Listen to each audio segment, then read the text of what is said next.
نگراں صوبائی وزیر بلدیات محمد مبین جمانی سے کراچی سے تعلق رکھنے والے مختلف ٹاؤن چیئرمین کی ملاقات ہوئی، جس میں چنسر ٹاؤن کے فرحان غنی، سوراب گوٹ ٹاؤن کے لالا رحیم، اورنگی ٹاؤن کے جمیل ڈائری، سفورت ٹاؤن کے راشد خاص خیلی، مریٹ ٹاؤن کے جان محمد بلوچ اور دیگر شامل تھے۔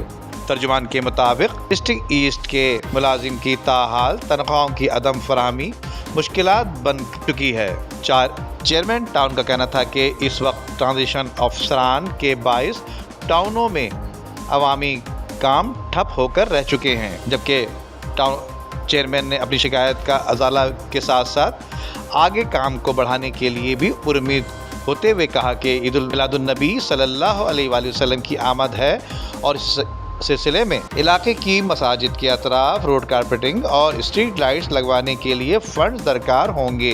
جبکہ اس موقع پر صوبائی وزیر بلدیات محمد مبین جمانی نے کہا کہ تمام یونین کونسلز اور ٹاؤنز کو ملنے والی OZT شیئر اور ترقیاتی کام کی رقم صاف اور شفاف طریقے سے استعمال ہو، اس لیے تمام اقدامات بروئے کار لائے جا رہے ہیں۔ جبکہ ماضی کی حکومتوں نے ٹاؤنز کو اخراجات اور اختیارات کیوں منتقل نہیں کیے، اس کا مجھے علم نہیں۔ جبکہ انہوں نے بتایا کہ موجودہ نگراں حکومت جب تک ہے، ہماری کوشش ہوگی کہ عوام کے منتخب نمائندوں کو کوئی مشکلات درپیش نہ ہو سکے۔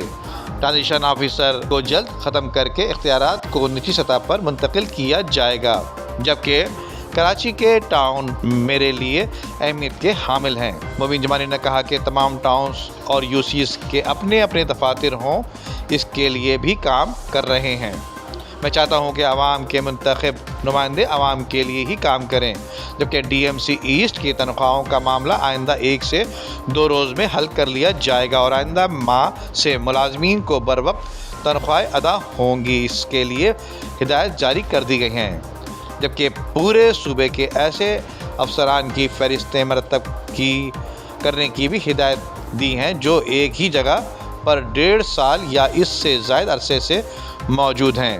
جبکہ عید میلاد النبی صلی اللہ علیہ وآلہ وسلم کے حوالے سے ہر ٹاؤنز کو قانون کے مطابق سہولیات فراہم کی جائیں گی، جبکہ اختیارات کی نچلی سطح تک منتقلی میں اگر صوبے اور محکمہ رکاوٹ ہے تو اس کا ہم خاتمہ کر کے اختیارات منتخب نمائندوں تک منتقل کریں گے۔ ندیم صدیقی، میٹرو 7 پاکستان۔